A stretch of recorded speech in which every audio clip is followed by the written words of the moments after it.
This farm was, well, the guy that farmed it for 50 years before I came to work for him for 5 years to learn how to run this farm 40 years ago.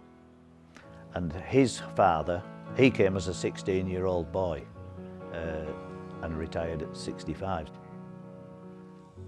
His father was a shepherd for Beatrix Potter. And Beatrix Potter, after writing some of her books, saw this farm was available for sale because it was actually going out of business. And she bought this farm and went and asked him to come back and run it. So that was Vic's father, and he fetched his son, who was Vic, who I worked for the 5 years. So that this farm and the sheep were, the money and everything was raised by Beatrix Potter to buy it, and she put the shepherd in to sustain it. And I've tried to keep this farm going as I was shown in those 5 years that I worked for him. This way of life has not changed much at all. We still gather it the same way, we still do everything the same way. The sheep still come through the same system, exactly the same as it has done for 90 years. Just what Beatrix Potter wanted.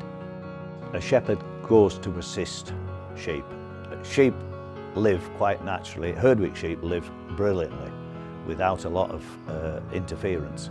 A shepherd helps that system through. One of the reasons that Herdwick meat tastes like it does, because they have such a variation of diet. They're not confined to one field or anything. There's no fences up on the fells, and they eat what they want at the time that it's available or when they need it. And there's always a lot of good fat in Herdwick sheep because it's new put on. It doesn't carry over from year to year like it does on lowland sheep. They use all that fat up, keeping themselves alive that next winter. These animals come back, you know, they're let out there and they're onto a piece of open ground that has no fences. My feeling is that if they didn't respect us as people to look after them, they wouldn't come back when they need help. I can go out to the boundary, and if anything's not well, she'll not be far away from where they're let out through that gate. And to me, that's a fact that the sheep knows that, well, if I'm not well and I need something, I go back to him. You don't do this to make money. You do it because you love it. You do it because you like Herdwick sheep, and if there aren't, and if there isn't any more generations come along of Herdwick sheep farmers that keep these farms, will disappear. There's no doubt about that. 20 years ago I looked at sheep prices and everything else, and I went round. I thought there must be something better than this. So I spent probably about 18 months going around different hotels and everything else, and looking for different places to market, see whether they would sell my meat. So that's how I got introduced to Dan and Ray Armstrong, who set up the business, LDF. They came out to see me when they first started, and I was very much inspired by Dan as a young man. Ray was a businessman that was the great influence of getting Dan going with LDF.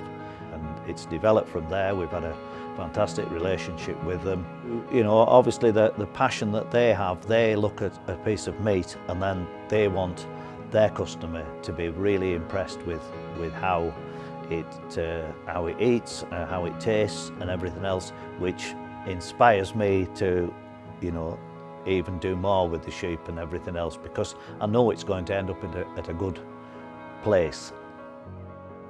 We're only selling the byproducts of our farming enterprise. All the female sheep are retained. We have, you know, surplus male animals which are not needed, and that's what keeps us here, and that's what sustains the sheep on the mountain that stay there. And without it, it doesn't add up. It can't add up. It has to be that way for it to work. Everything I earn, I put back into those sheep. I don't spend it on anything other than the Herdwick sheep. Whether that be extra land, extra food, or whatever. but that money goes back into the Herdwick sheep all the time. They're the priority to me.